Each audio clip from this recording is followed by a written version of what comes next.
Let's look at teeth grinding.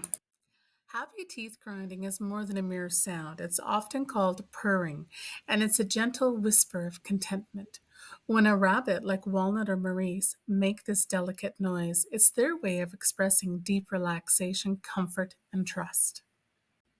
But not all teeth grinding means happiness. Loud or erratic grinding can mean signs of discomfort or pain. That's why context matters. Understanding these stubble cues helps us care for our rabbits with a deeper awareness and compassion.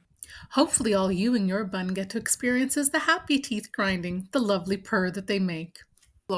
Like, subscribe, and hop along with us for more insights. Until next time, bunny lovers, take care.